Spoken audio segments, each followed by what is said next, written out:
সবুজ সকাল, ঝলমলে রোদ আর নীল আকাশ, এই সব নিয়েই আমি আমার আজকের দিনটা শুরু করে দিলাম। কেমন আছো তোমরা সবাই? আশা করি তোমরা সবাই ভালোই আছো, আমিও ভালোই আছি।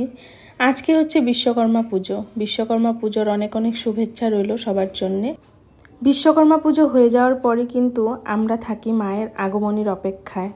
কাশফুল, শিউলি ফুল, মায়ের আগমনী, মহালয়া, দুর্গা পুজো।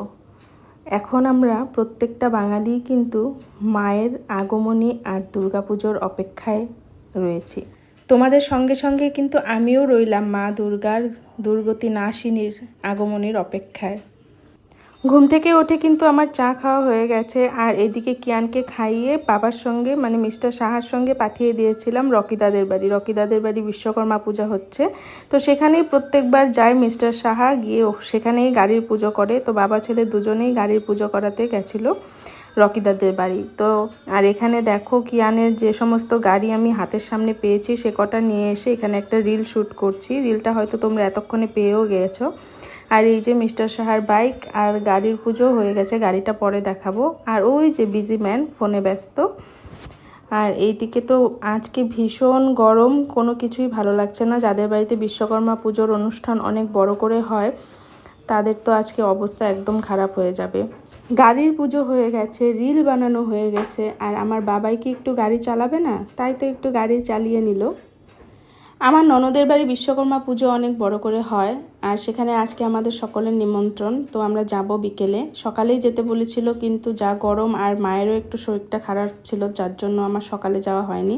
আর এদিকে কাকিমণিকে দেখো কি আনন্দ মেয়ের বাড়ি যাবে বলে। তারপর আজকের রান্না মাই করেছিল, আর আমি স্নান করে পুজো করে নিয়েছি। তারপর আমাদের এখন লাঞ্চও হয়ে গেছে। আর আজকে বিকেলে কিয়ান আর সুজি খেলো না, ও এখানে ডাবের জল খাচ্ছে। তো ডাবের জল খাওয়ার পর এবার আমি ওকে দিলাম ঘুম পাড়িয়ে। এখন বাজছে বিকেল 4টে, আর এই যে আমার বাবাই ঘুমিয়ে পড়েছে। এবার ওনাকে ঘুম পাড়ানোর পর আমি এবার পরব নেল পলিশ। বাচ্চা কাচ্চা হওয়ার পর কিন্তু এইভাবেই আমরা সব মায়েরা সংসারের কাজ আর বাচ্চাটা সব কিছু করার পর নিজেদের জন্য অনেক কষ্টে একটু টাইম বের করি। আমার ক্ষেত্রে তো এটাই হয়। Good evening. তো বিকেল হয়ে গেছে আর আমরা সবাই রেডি। এখন ঘড়িতে বাজছে হয়তো 7:30। তো রেডি হয়ে গেছি ননদের বাড়ির উদ্দেশ্যে।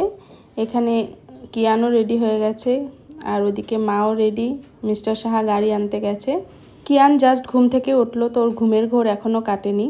আর আমার মতো কে এই ভুল কাজটা করো? জানি বিছানায় গামছা রাখতে হয় না, তবু যখনই আমার এই চেয়ারটার প্রয়োজন হয় তখনই আমি চেয়ারের সব জামা কাপড়গুলো বিছানায় রেখে দিই। এবার আমরা বেরিয়ে পড়লাম, আর আমরা আজকে বাড়ির সবাই যাব। কাকিমণি, কাকু, ভাই, রিয়া ওরা তো আগেই গেছে, আর দিদি ভাই, দাদা, অর্পিত ওরা একটু পরে আসবে। অর্পিতের নাকি এক্সাম আছে, আর আমরা তো বেরিয়ে পড়েছি। আর ওই যে দেখো আজকে কত দোকানে কত জায়গায় যে বিশ্বকর্মা পুজো হচ্ছে। আমাদের বাড়ির রাস্তার ওইদিকেই একটা বড় করে পুজো হচ্ছে, গান টান বাজছিল।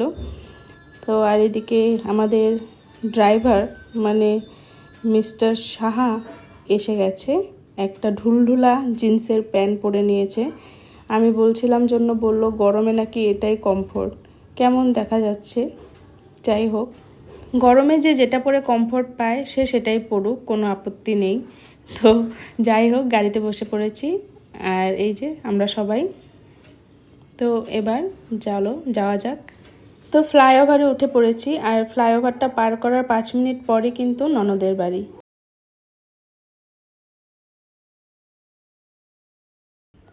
পৌঁছে গেছি ননদের বাড়ি, আর ননদের বাড়ির সামনেই এই জামাইয়ের দোকান। জামাইয়ের দোকান সামনে আর বাড়ির পেছনে। আর এই যে দেখো ননদের বাড়ির সামনেই হয় দুর্গাপুজো। দুর্গাপুজোর প্যান্ডেল কিন্তু শুরু হয়ে গেছে এখানে। ভেতরে আসতে না আসতেই কিন্তু আমাদের জামাই মানে মিস্টার চন্দন সরকার আমাদের একটা কোলগেট হাসি দিয়ে ওয়েলকাম করলো। আর ওই যে আমাদের গুনগুন সোনা, তারপর আমরা সবাই ভেতরে রুমে এসে বসলাম। এদিকে চলছে ফ্যান, এদিকে চলছে এসি, দরজা খোলা, আর এইদিকে তো গরম আছেই। তারপর এসে গেল আমাদের আজকের বিজি লেডি, আমার ননদিনী, যে যতই বিজি থাকুক, যতই কাজের চাপ থাকুক না কেন, যার মুখে সবসময় একটা হাসি আর তোমাদের জন্য হাই থাকবেই। আর এই যে আমাদের ঢোলঢোলা মানুষ।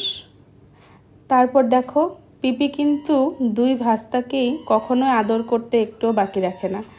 তো কিয়ানকে নিয়ে গেল সোমার বাড়িতে, নতুন অতিথি এসেছে, ওই যে দেখতেই পাচ্ছ, আজকেই নিয়ে এসেছে শুনলাম। তো তাদের সঙ্গেই কিয়ানের পরিচয় করাতে কিয়ানকে নিয়ে এলো। পাখি রাখার জন্য এই জায়গাটা খুব সুন্দর করে অর্গানাইজ করেছে, পরে তোমাদের দেখাচ্ছি।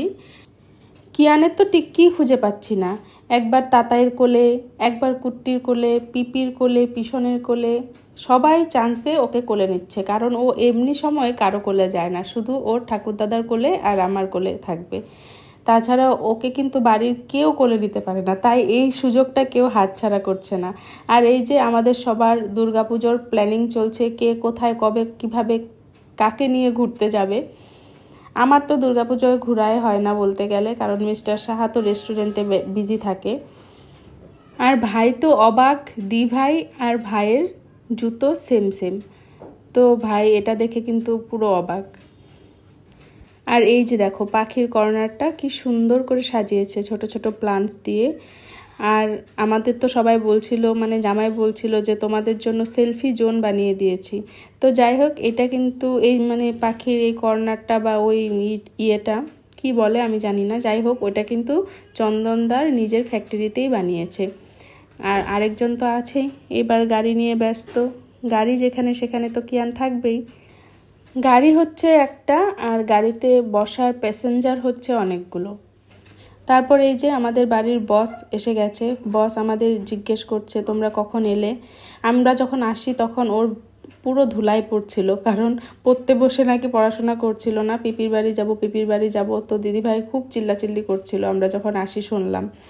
তো এই যে দিদিভাইও এসে গেছে, দাদাও এসে গেছে, অর্পিতও এসে গেছে। আর এইদিকে দেখো কিয়ান কি করছিল, লাস্টে ওর দি ভাইয়ের যত হেয়ার ক্লিপ ছিল সেগুলো নিজের মাথায় লাগিয়ে বসলো। এই সব করতে পারে জন্যই তো পিপির বাড়ি পিছনের বাড়ি ভালো, ওকে তো কেউ বলার কেউ নেই, কেউ কিছু বলবেও না, এই জন্যেই পিপির বাড়ি খুব ভালো। আর তারপর আমরা প্রসাদ খেতে বসে পড়লাম। যদিও আজকে সারাদিন খুব গরম ছিল, তবুও কিন্তু আমার কেন জানি না বাড়ি থেকে বের হয়ে কিন্তু ভালো লাগছিল, মানে বাইরেই যেন মনে হচ্ছিল ঠান্ডা, একটু একটু হাওয়া, ঘরের ভেতরে যেন আরও গরমটা বেশি লাগে। তারপর চলে এলো প্রসাদ, তো ফার্স্টে দিয়ে দিল খিচুড়ি, না ফার্স্টে ফল দিয়েছিল, তারপর খিচুড়ি, লাবড়া, আচার, পায়েস, লুচি। তো এইভাবেই কাটলো আমার আজ সারাদিনটা। তো তোমাদের কেমন লাগলো আজকের ভিডিওটা? যদি ভালো লাগে তোমরা অবশ্যই একটা লাইক শেয়ার করে দিও।